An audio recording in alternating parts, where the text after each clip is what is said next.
नमस्कार, आप देख रहे हैं लाइव इंडिया 24/7। मैं हूं मानवेंद्र और हमारे साथ हैं मातृभूमि सेवा संस्थान के संस्थापक और सचिव राकेश कुमार जी। आइए जानते हैं किस उद्देश्य के साथ इन्होंने संस्था की शुरुआत की। सर, आपका बहुत बहुत स्वागत है। जी धन्यवाद। जिस प्रकार से संस्था काम करी, किस उद्देश्य के साथ आपने शुरुआत की? चूँकि मैं शिक्षक हूँ और स्वाभाविक है कि मुझे समाज में जो बुराइयां हैं वो अपने शिक्षण के माध्यम से दूर करने का प्रयास करना चाहिए। मेरा व्यक्तिगत ये मानना है कि समाज में यदि बुराइयों पे विजय प्राप्त करनी है तो बच्चों के अंदर कुछ ऐसे गुण विकसित करना चाहिए जिससे वो देश की विभिन्न समस्याओं का समाधान दे पाएँ। तो मातृभूमि सेवा संस्था उसी विषय को लेकर कार्य कर रही है। हम लोग अपने जीवन शैली से, विभिन्न अन्य गतिविधियों के माध्यम से बच्चों के अंदर वो गुण पैदा करने का प्रयास कर रहे हैं लगभग 20 वर्षों से, कि बच्चे हर समस्या का समाधान दे पाएँ। उदाहरण के तौर पे यदि आप ये कहते हैं कि राकेश जी, दहेज प्रथा एक समस्या है, प्रदूषण एक समस्या है, स्वदेशी चीज़ों के प्रति हम लोग लापरवाही का रवैया रखते हैं, तो मैं आपको ये विश्वास दिलाता हूँ कि हमारे बच्चों में वो गुण हैं कि एक देश को मजबूत बनाने के पहले, जैसे हमारे जो बच्चे हैं वो दहेज नहीं लेते। हमारे बच्चे यदि किसी चीज़ को इस्तेमाल करते हैं तो वो उनका ये दृष्टिकोण होता है कि इससे हमारा प्रदूषण तो नहीं फैल रहा है। हमारे बच्चे अपने माता पिता के विषय में, माता पिता की सेवा करने का दृष्टिकोण रखते हैं। हमारे बच्चे जो पुरातन सभ्यता संस्कृति है जिस पे हम गर्व कर सकते हैं उसको आगे लेके चल रहे हैं। जैसे हम कहते हैं वंदे मातरम, जय मातृभूमि, मतलब अर्थात जिस भूमि पे हमने जन्म लिया, जिसका अंजल खा के हम बड़े हुए, उसको सम्मान देना चाहिए। तो हमारे बच्चे जब विद्यालय में आते हैं तो इस भूमि को नमन करते हैं, उस भूमि को इस तरीके से प्रणाम करते हैं, और जब स्कूल से जाते हैं तो भी ये कार्य करते हैं। तो ये हमारा छोटा सा प्रयास है कि हम अपने बच्चों में नैतिक शिक्षा दें, राष्ट्रवाद का ज्ञान दें, बच्चों की जीवन शैली आधुनिक समय में जो बुराइयां हैं उस पर विजय प्राप्त करने वाली हो। इस विषय पर हमारे संस्था के साथ ही कार्य करते हैं। जी हाँ, खास तौर से आप जो बलिदान दिया है देश के लिए, आप उनके भी याद करने के लिए आपने काफ़ी कुछ बड़े कैलेंडर भी लॉन्च किया। जी, ये तो हमारा परम सौभाग्य है और दायित्व भी है कि जिनके वजह से हम आज़ाद फिजा में भ्रमण कर रहे हैं, स्वतंत्र होकर अपने कार्य कर पा रहे हैं, तो उनका ऋण तो हम चुका नहीं सकते, लेकिन हम जो ज्ञात हैं उनको हम सम्मान दें, जो जिनके विषय में बहुत कम जनता को पता है।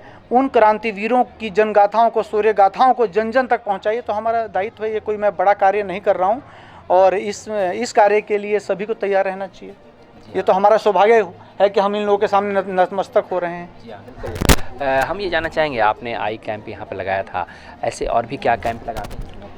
जी, हम लोग फ़िलहाल तो इस स्तर का कैंप केवल आँखों की जांच के लिए कर रहे हैं, दवाइयाँ और चश्मे वितरण के लिए कर रहे हैं, लेकिन हमारा और भी प्रयास है। जैसे कि हम लोग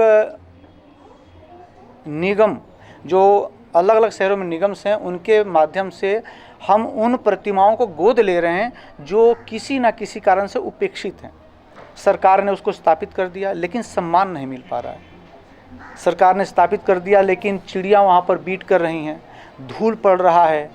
एक बार 10 साल पहले लगा दिया, उसके बाद रंग रोगन नहीं हुआ है।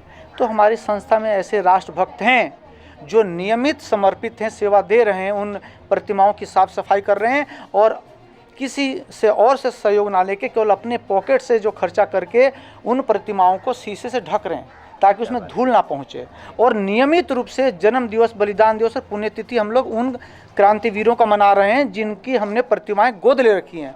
उसके अलावा हम लोग प्रतिदिन क्रांतिकारियों की पोस्ट साझा करते हैं। इस पे मैं थोड़ा सा आपको बताना चाहूँगा कि हमारी संस्था के अंदर ऐसे साथी हैं जो तिथि के अनुसार क्रांतिकारियों की जो जयंती आती है या बलिदान दिवस आता है, पुण्यतिथि आता है, उस पर उनकी पोस्ट बनाते हैं, उनका लेख लिखते हैं, वीडियो भी बनाते हैं और शेयर करते हैं। आज अवंतीबाई लोधी का है तो आज अवंतीबाई लोधी के ऊपर लेख लिखा गया है या उनके बारे में वीडियो बनाई गई है और वो पोस्ट की गई है। कल सुबह जिस महान व्यक्ति का जन्म दिवस, बलिदान दिवस, उसकी पोस्ट कोटा में तैयार हो रही है इस समय। जी, आज रघुनाथ महतो जी का है मेरे ख्याल से, तो आज उनके बारे में हमने साझा किया कि आज उनकी जयंती है।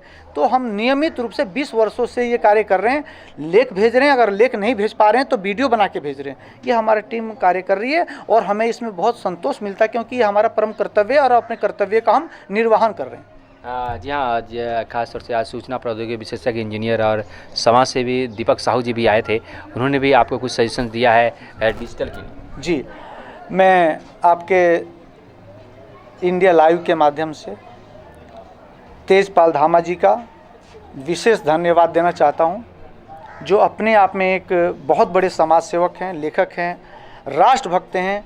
उनके माध्यम से संस्था में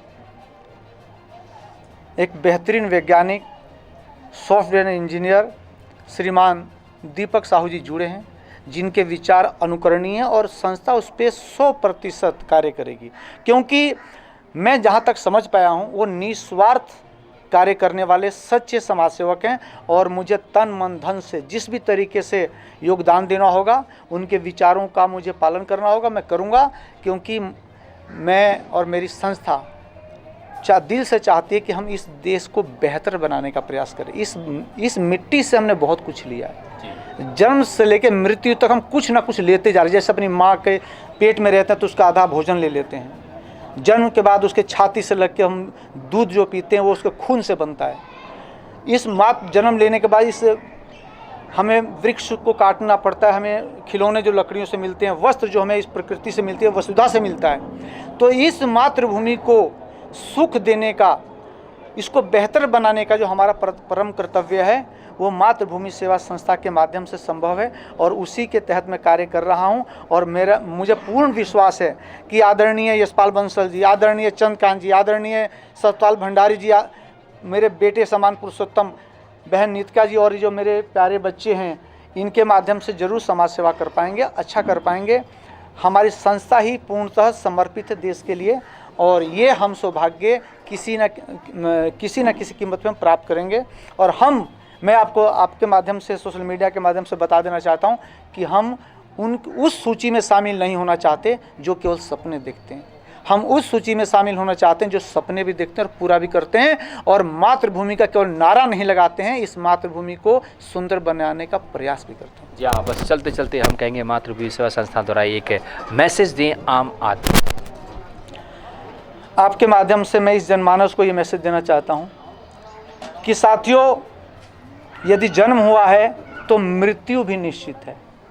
आप वो कर्म करके मरिए जिससे दुनिया ताली बजाए चाहे ना बजाए, आपकी आत्मा कहे कि वाह वाह, मैंने जो जीवन जिया है इस मातृभूमि पर बोझ बन के नहीं जिया है, कुछ इसके उत्थान के लिए, इसको सुंदर बनाने के लिए किया है। जी हाँ, बहुत बहुत शुक्रिया, बहुत बहुत धन्यवाद राकेश। धन्यवाद दोस्तों। तो ये थे मातृ सेवा संस्था के राष्ट्रीय अध्यक्ष संस्थापक और राकेश जी, और ख़ास तौर से सचिव हैं अभी। और जिस प्रकार से वो बता रहे थे कि अभी सेवा संस्था जो बनी है इसका उद्देश्य अलग है और निश्चित तौर पर अगर आपने यहाँ जन्म लिया है तो अपने कर्ज भी अदा करें, लेकिन वो सेवा भाव से। कैमरा पर्सन राशिद और हेमेंद्र मानवेंद्र, नमस्कार।